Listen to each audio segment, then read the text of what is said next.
aí, gente? Tudo certo? Vamos nessa então falar sobre Internacional e aqui nesse vídeo um resumo do que Abel Braga, técnico colorado, ainda técnico colorado naquele momento, a partir de agora não mais, disse na sua entrevista coletiva depois do jogo no estádio Beira-Rio. A minha avaliação eu já fiz e tem vídeo no canal. Aqui é tudo que o Abelão contou para a imprensa.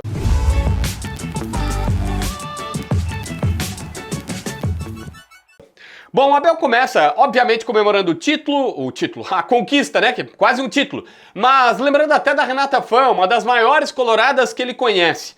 Disse que sempre acreditou que dava para escapar, muito porque ele disse que via o que acontecia com os jogadores. Lembrou que, olha, pouco se fala sobre o Rocher, e aí o Abel confirma a informação que o Inter tenta negar ou tentou esconder. Imagino até para não dar armas para o adversário, mas quem estava no campo estava vendo claramente que era isso, que o Rocher, ele disse, pouco se falou, tá? O Rocher jogou 4 partidas sem condições de jogar. Isso é uma bravura, isso é jogador que quer ajudar. Aí ele falou, olha, eu via várias pessoas no Internacional querendo fazer qualquer coisa para que o Inter saísse dessa situação. O vestiário estava imbuído desta questão.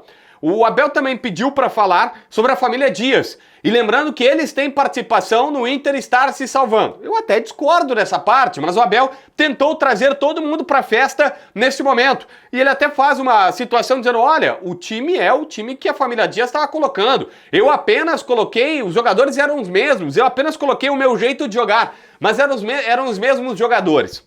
O Abel garante que via no grupo de jogadores uma vontade de sair e que entendia que os jogadores não estavam conseguindo, mas que eles tinham raça, determinação e que tinham aquele brio, não estava todo mundo nem aí para o Inter não escapar. Diz que em São Paulo, voltando para o aeroporto depois da derrota que teve lá em Santos contra o próprio São Paulo, disse para os jogadores, não vai ter treino.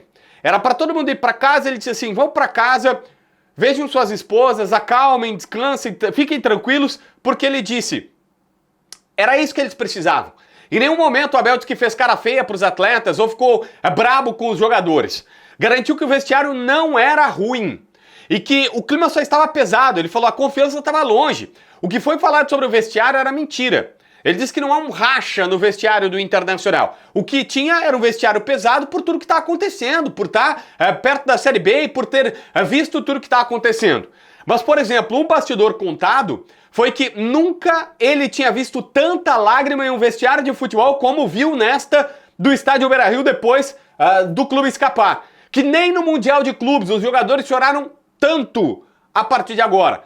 Ele sabe que as pessoas estavam sofrendo ameaças, já vazou, alguns dirigentes do Internacional estavam sofrendo ameaças, inclusive vazando números de dirigentes, de esposa de dirigentes e torcedores ameaçando e tal, e a polícia teve que fazer o seu trabalho. O Abelão contou que o Inter precisa ter um legado a partir de agora, e que o legado o Inter não pode nem pensar em passar por isso novamente. Não há como aceitar, tolerar, passar por essa condição. Alguma coisa vai ter que ser feita para que eles não passem novamente por esta mesma situação. Ele não sabe o que vai acontecer sobre o seu futuro. O Abel Braga disse que hoje a única coisa que pensa é em tomar um vinho caro. Ele disse, olha, eu não abdico de tomar um bom vinho e de comer uma carne gaúcha. Hoje vou ter que abrir aquele vinho caro. Contou que já teve 2 churrascos em Porto Alegre, 2 churrascos oferecidos por amigos. Imagino que aquela história. Fernando Carvalho, talvez o presidente Giovanni Luigi e tal. Disse que um deles comeu uma carne muito boa, disseram que a picanha era cara, inclusive, e que agora ele só vai abrir um vinho, mas que não sabe o que vai acontecer no seu futuro. Seu futuro só pensa, a partir desse momento, em dar aquela descansada, relaxada e tomar seu vinho. Achou fantástico trabalhar desses 2 últimos jogos, mas para ele deu. Como técnico de futebol, acabou. Ele adora essa parte tática de ver o jogador do Bragantino que entra nas costas, ou que entra lá, ou que entra cá, mas ele disse, deu, acabou. Que antes da partida teve que tomar 2 calmantes de tão agitado, nervoso que estava. Ele sabia que se desse errado, iria sentir como se fora um torcedor. Então ele disse, cara, não. Comemorou, dizendo que... parou pela primeira vez como treinador com o Fluminense, treinando o Fluminense, ganhando um título importante com o Fluminense do Campeonato Carioca em cima do Flamengo e toda a simbologia que tinha e disse, deu. Ali naquele momento parou no Fluminense, não era mais técnico de futebol. Mas Ele atribui a Deus, disse, olha, quis Deus que ele me colocasse definitivamente no Internacional para encerrar aí sim, da maneira mais definitiva possível, a sua carreira, trajetória como treinador e do jeito que tinha que ser, salvando o Inter de um rebaixamento em apenas 2 jogos. Sobre a estátua, que é uma situação que muita gente pergunta, o Abelão disse, olha, isso não é comigo, não sou eu que defino. Mas mais pra frente, ele também fala o seguinte, que gostou muito de ter seu nome na homenagem no CT, o campo do CT do Fluminense tem o seu nome, tem o campo, o nome Abel Braga, lá no CT. E ele falou, eu gosto muito de homenagem Vira, porque é aquela história de deixar pros netos, pros bisnetos e tudo mais. Quando ele fala isso, é óbvio que ele tá ali dizendo o seguinte, olha, não sou eu que defino, mas eu adorei que o Fluminense me colocou lá o nome do campo de treinamentos, e o legal é fazer homenagem Vira. O Abel só tá dando a senha para a diretoria, que é isso que ele gostaria que acontecesse.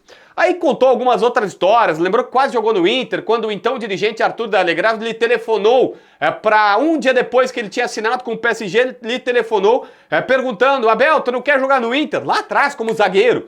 E aí, automaticamente, ele disse, olha, se tu me ligasse um dia antes até dava, agora eu já tô assinado com o PSG. E o Abel jogou lá na França e disse que até por isso não pode se comparar aos maiores ídolos da história do Inter porque não jogou. Ele tá errado, tá sendo humilde e tudo mais. E aí até lembra, dizendo, ó, no Inter jogou o Figueroa, dá pra bocar aí, né, desses principais nomes da história da zaga do Inter, o Gamarra, então não tem muito o que falar.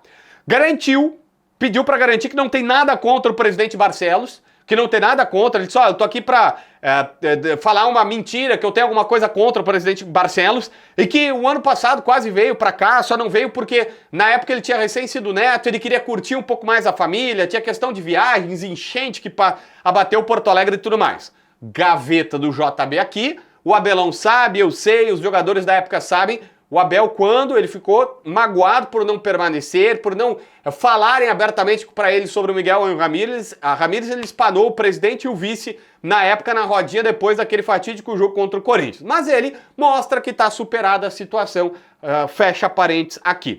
O Abelão também contou que acha que tem uma sinergia diferente com o Internacional, afinal de contas, relembrou, ele até fala que a camisa branca era uma camisa em alusão ao sorteio do Mundial de Clubes pelo Internacional. Relembrou o Grenal do século, ele disse, cara, vocês não sabem o quanto que eu entrei maluco no vestiário depois do primeiro tempo no Grenal do século. E o como eu entrei maluco depois, quando o Inter vira a partida, mesmo com a menos e o tanto que jogou a bola. Sobre o que o Inter precisa melhorar, e aí tem um recado, tem um conselho bastante importante. Ele disse, olha, ele foi na linha de que os times do Sul precisam jogar com a determinação dos times do Sul. E aí falou, cara, o meu time de 2006, ele não era brilhante. Ele não tinha nenhum jogador fora de série, como jogadores. Mas ele falou, tinha um coletivo e uma determinação que eram incríveis. O coletivo e a determinação do time de 2006 eram incríveis. E até lembrou, ele disse, olha, no Fluminense em 2012... era uma outra situação, ele falou, foi mole ganhar aquele Brasileirão pelos jogadores que estavam lá. Lembra do Deco, do Fred, do Cavalieri, vários outros jogadores maravilhosos que passaram por ali. Ele falou, aqui no Sul e aqui no Inter tem que ter o perfil aguerrido. E é isso que o Internacional precisa ter para mudar o perfil para a próxima temporada. É meio que um segredo que o Abel conta, que eu acho que eu e você já tínhamos percebido há um bom tempo, e o Abelão em pouco tempo aqui viu que os jogadores estavam querendo, que estavam sentindo, mas que precisa ser mais aguerrido para a próxima temporada. Se inscreve no canal, assina a notificação, deixa o teu like, comenta aqui embaixo para ver mais vídeos.